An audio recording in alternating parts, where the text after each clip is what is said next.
Custom bonded warehouse, इस concept पे बने 2 वीडियो का ये पार्ट 2 है, क्योंकि पार्ट 1 और पार्ट 3 पहले ही पब्लिश हो गए हैं।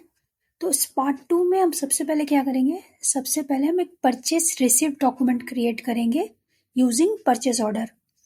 और जो वेंडर होगा वो फॉरेन का वेंडर होगा, और अगर लोकेशन आपकी कोई लोकल लगी हुई है तो उसे चेंज करके कस्टम बॉन्डेड वेयरहाउस करना है और उस पर क्वांटिटी रिसीव करनी है, परचेस रिसीप्ट डॉक्यूमेंट पोस्ट कर देना है, और उसके बाद कस्टम बॉन्डेड वेयरहाउस पे कितनी गुड्स रिसीव्ड हुई है वो चेक करना है। और उसके बाद वीडियो का दूसरा पार्ट हम चेक करेंगे कि ट्रांसफ़र ऑर्डर से हम क्या करें, कस्टम बॉन्डेड वेयरहाउस यूज़ करके ट्रांसफ़र ऑर्डर से ट्रांसफ़र कर सकें गुड्स को किसी डिस्पैच डिस्ट्रीब्यूशन लोकेशन पर या होम कंजम्पशन के लिए किसी लोकल लोकेशन पर।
Friends, welcome to my channel. I am freelancer Madhavi और आज हम डिस्कस करने वाले हैं ट्रांसफ़र ऑर्डर के बारे में। ट्रांसफ़र ऑर्डर सर्च कर लेंगे, आपको 2 तरह के ट्रांसफ़र ऑर्डर मिलेंगे, एक गुड्स के लिए और एक सर्विस आइटम के लिए। अभी हम गुड्स के लिए यूज़ करने वाले हैं और ये ट्रांसफ़र ऑर्डर हम यूज़ कर रहे हैं, एक मैंने ऑलरेडी क्रिएट कर रखा है, वो मैं आपको दिखा देती हूँ। ये ट्रांसफ़र ऑर्डर हम यूज़ कर रहे हैं जब हम इम्पोर्ट किया हुआ गुड्स अपने कस्टम वेयरहाउस पर मँगाते हैं। मान लो फॉरेन से इम्पोर्ट किया है और उसके बाद हम कस्टम वेयरहाउस पे रिसीव करेंगे और उससे हम शिफ्ट करेंगे डोमेस्टिक कंजम्पशन के लिए अपने नेशनल लेवल के वेयरहाउस पे। रिमूवल लोकेशन हो सकता है या किसी तरह का डिस्पैच लोकेशन, डिस्ट्रीब्यूशन लोकेशन भी हो सकता है। तो जो इस स्क्रीन पे आप ट्रांसफ़र फ्रॉम कोड देख रहे हो, जहाँ पे हम पहले रिसीव करेंगे, उसे मैंने कैसे बनाया वो मैं आपको दिखा देती हूँ। शो डिटेल करेंगे। जैसे नॉर्मल हम लोग लोकेशन कार्ड पे लोकेशन क्रिएट करते हैं, एक कोड डालते हैं और एक नेम होता है। कोड डाल दिया, शॉर्ट कोड, और एक डिस्क्रिप्शन डाल दिया। एड्रेस, वेयरहाउस, बिन पॉलिसीज़, इसमें से अगर आपको कुछ लेना है तो ले सकते हो, वरना आप इनको स्किप कर सकते हो। तो सबसे पहले कोड, डिस्क्रिप्शन और टैक्स इन्फॉर्मेशन सबसे ज़्यादा ज़रूरी है। इस पूरे सेक्शन में हम सिर्फ लेंगे बॉन्डेड वेयरहाउस, इसे हम इनेबल कर देंगे। Specifies if location is defined as a bonded warehouse, ये कस्टम वेयरहाउस के लिए है। तो अगर आपके में ये डिजेबल है तो आपको इसे इनेबल करना होगा, तो ये यूज में आ जाएगा। और कोशिश करेंगे कि किसी तरह का कोई टैक्सेशन कोड हम यहाँ ना अप्लाई करें, ब्लैंक रखेंगे। ये इनेबल हो गया बॉन्डेड वेयरहाउस। बस इतना ही करना है। इस लोकेशन कार्ड को हम क्या करेंगे, यहाँ पे ले लेंगे।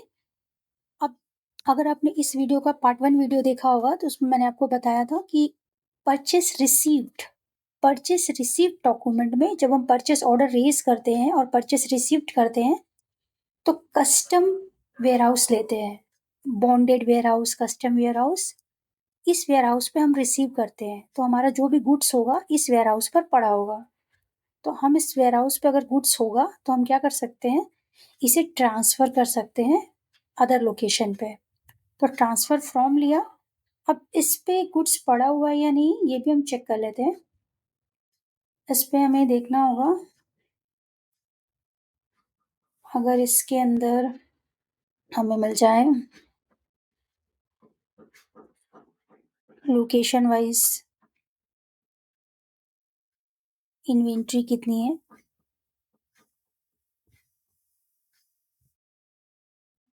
कोई बात नहीं, हम गुड्स के अकॉर्डिंग देख लेंगे।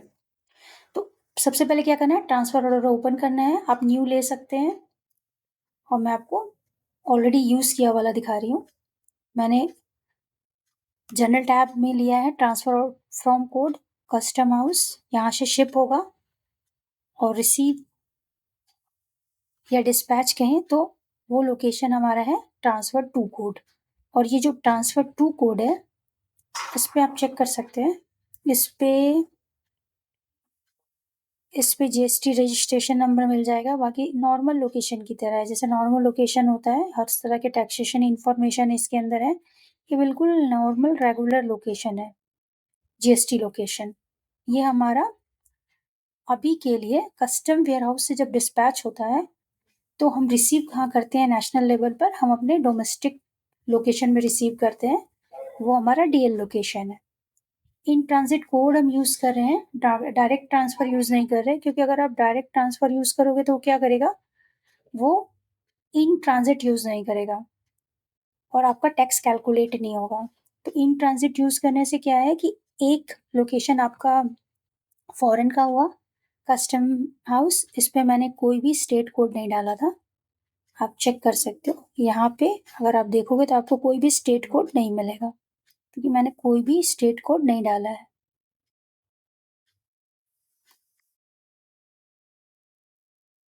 स्टेट कोड ये यहाँ पे ब्लैंक है, तो आपको स्टेट कोड नहीं मिलेगा। स्टेट कोड नहीं मिलेगा तो इसका मतलब है कि ये मेरा इंटरनेशनल लोकेशन हो गया और दिल्ली लोकेशन पे मैंने स्टेट कोड डाल रखा है क्योंकि इस पे जीएसटी नंबर ले रखा है। ये देखो स्टेट कोड डला हुआ है और जीएसटी नंबर भी डला हुआ है। तो आईजीएसटी कैलकुलेट करवाने के लिए जो आईजीएसटी का टैक्स रेट इंफॉर्मेशन होता है, टैक्स रेट्स, वो आप चेक कर सकते हो। उसमें आपको जाना है टैक्स टाइप्स, TYPES, इसके अंदर जाना है। आप इंफॉर्मेशन चेक कर सकते हो। जीएसटी के लिए चाहिए था हमें, जीएसटी के लिए टैक्स रेट्स पे जाएंगे और हमें चाहिए है जिसमें हमारा लोकेशन स्टेट कोड दिल्ली हो। 18% का जीएसटी रेट लगा है नॉर्मल गुड्स वाला, 18% का जीएसटी रेट से नॉर्मल गुड्स वाला, और जिसमें हमारा लोकेशन दिल्ली होगा लेकिन हमारा फ्रॉम स्टेट ब्लैंक होगा, सी, ऐसे इस तरह की लाइन होगी। इस तरह से आपका HSN होगा, स्टेट फ्रॉम स्टेट ब्लैंक होगा, लोकेशन कोड आपने जो भी लिया है ट्रांसफर ऑर्डर पेज पे वो होगा दिल्ली लोकेशन। तो इस तरह से आपका टैक्स कैलकुलेट कर जाएगा। देखो यहाँ पे दिख रहा है आईजीएसटी कैलकुलेट हुआ है 540 on the base value. Base value, base value कैसे मिल रहा है इसे? अब जब आप पूरा हेडर सेक्शन कंप्लीट करोगे तो आपको लाइन सेक्शन पे आना है, कोई भी एक आइटम लेना है, टैक्सेबल आइटम, उसके बाद क्वांटिटी, क्योंकि परचेस ऑर्डर के रिसीव लोकेशन में कस्टम हाउस लोकेशन था इसीलिए 10 क्वांटिटी रिसीव हो चुकी है। आप इसे चेक भी कर सकते हो, यहाँ पे भी आपको फंक्शन मिल जाएगा। यहाँ पे एक ऑप्शन होता है item availability by location, line के अंदर। यहाँ पे हमें क्या चेक करना है, हमें दिल्ली लोकेशन में देखना है कि हमारे पास कितनी क्वांटिटी पड़ी है। कस्टम हाउस में भी चेक कर सकते हैं, कस्टम हाउस में हमारे पास है 10 क्वांटिटी, ये है 10 क्वांटिटी और ये कहाँ से आई है इस तरह से भी चेक कर सकते हैं। तो कस्टम हाउस में हमें पता चल गया 10 क्वांटिटी है, तो 10 क्वांटिटी डिस्पैच हो सकती है, क्वांटिटी टू शिप हो सकती है। जीएसटी का आप क्वांटिटी डाल देना, रेट डाल देना, ट्रांसफर प्राइस एडिटेबल है, ट्रांसफर प्राइस चेंज कर सकते हैं, जीएसटी क्रेडिट ले सकते हैं, अवेलमेंट अगर आपको लेना है तो। उसके बाद क्योंकि डिपेंड करता है अवेलमेंट के लिए है या नॉन अवेलमेंट के लिए है, सिचुएशन वाइज। और लेकिन quantity into transfer price equal to जो आपकी लाइन वैल्यू बन रही है, जीएसटी उस पे कैलकुलेट नहीं होगा। जीएसटी यहाँ पे इंपोर्टेड गुड्स का कॉन्सेप्ट है, तो इंपोर्टेड गुड्स पे हम क्या कर रहे हैं, जीएसटी एसेसिबल वैल्यू का फील्ड यूज करेंगे और कस्टम ड्यूटी 2000 आपकी जीएसटी एसेसिबल वैल्यू है, कस्टम ड्यूटी है 1000, तो जीएसटी बेस वैल्यू बनेगी 2000 प्लस 1000 इक्वल टू 3000। इसके ऊपर जीएसटी कैलकुलेट होगा 18% से और आपकी वैल्यू बनेगी 540। 540 का आपका टैक्सेशन बनेगा। अब इसे आप इस तरह से भी चेक कर सकते हैं कि आप चाहिए ऑर्डर सेक्शन में, स्टैटिस्टिक्स में, ऑर्डर स्टैटिस्टिक्स में आपको ये मिल जाएगा, ट्रांसफर स्टैटिस्टिक्स, क्वांटिटी मिल गई, क्वांटिटी के बाद जो समरी होती है और इस पे कौन सा यूज केस लग रहा है, यूज केस लग रहा है bonded inter state transfer order, IGST लगा है 18%, 540 on 3000, GST accessible value plus custom duty at the rate 18%, 540। तो ये आपका taxation IGST inter state taxation लग गया आईजीएसटी, ठीक है। तो इस तरह से आप क्रिएट कर सकते हैं, चेक कर सकते हैं और इसे पोस्ट कर सकते हैं। पोस्ट करने के बाद आफ्टर पोस्टिंग रिपोर्ट भी देख सकते हैं। Thank you for watching.